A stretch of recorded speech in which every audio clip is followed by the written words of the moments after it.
Have you ever felt like you have lived before? Like a place felt strangely familiar, or a memory appeared that never really belonged to this life? Today, we are exploring one of the world's most mysterious spiritual topics: reincarnation. In many traditions, reincarnation is the belief that the soul continues its journey through different lifetimes, carrying experiences, emotions, and even memories from one life to another.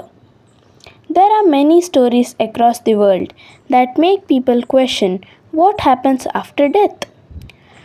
One famous collection is the book 30 Most Convincing Cases of Reincarnation by Truths Hardo, which shares real life accounts of children and adults remembering details from past lives they were never supposed to know.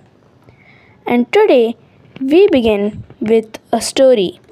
I drowned in the well when I was a small girl. The girl Manju Sharma was born in 1969 in a small village called Pasauli in the state of Uttar Pradesh. She was born to a poor Brahmin family.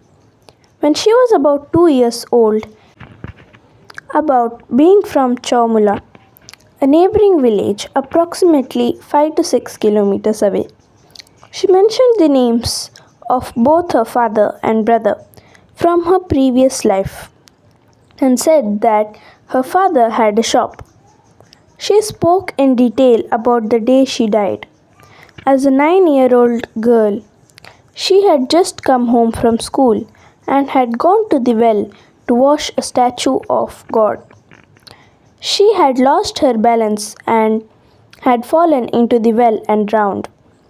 She gave her parents clear descriptions of her previous home, but her parents did not pursue the matter since they thought that their daughter was probably making it all up.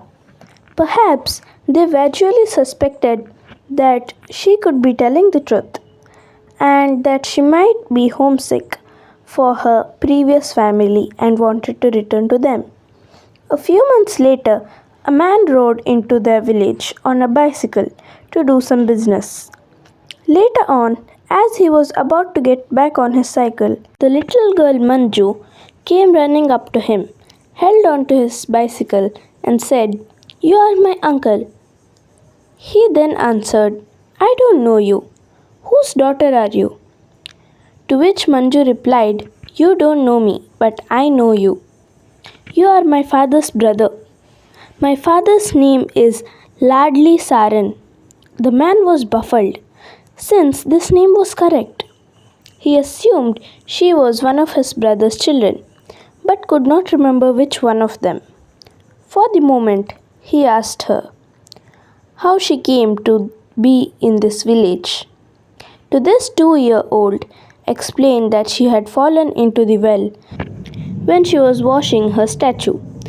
Only now did Babu Ram, this was his name, realize that she must be talking about her past life.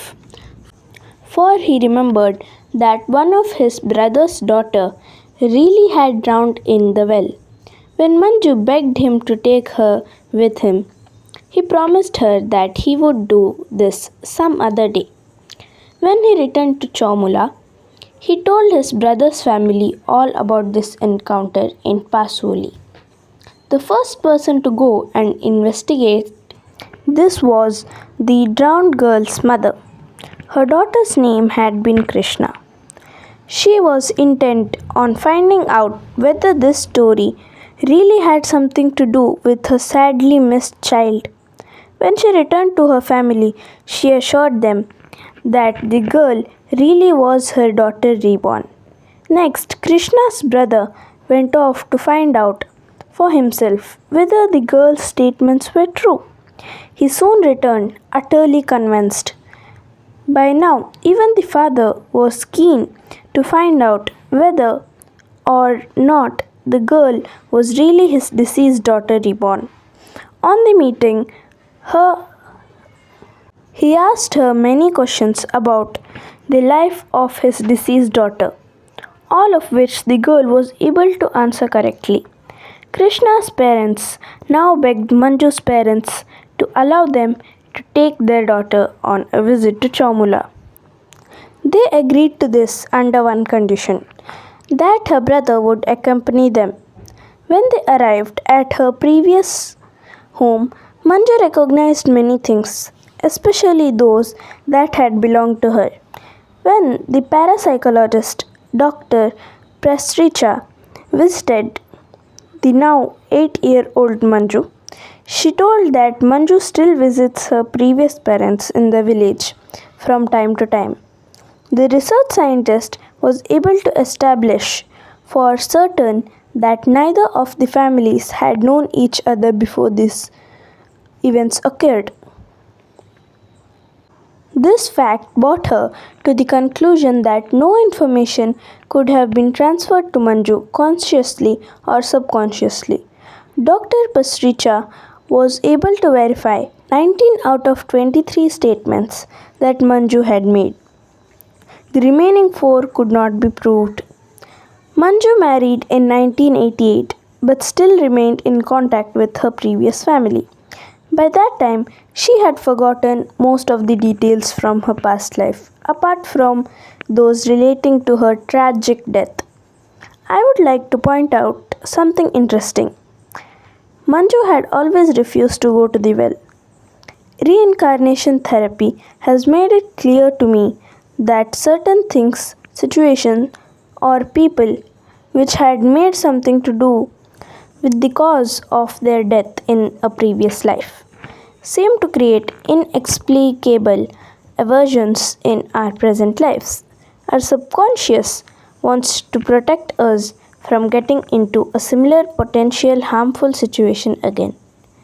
Think about it for a moment. What do you have an aversion to? The more acute these are, the more devastating the event must have been that imprinted itself on your subconscious. And again, this book was written by Truths Hardo. We will soon come up with many more case studies from this book. Hope this was an informative video. Thank you. Sai's love.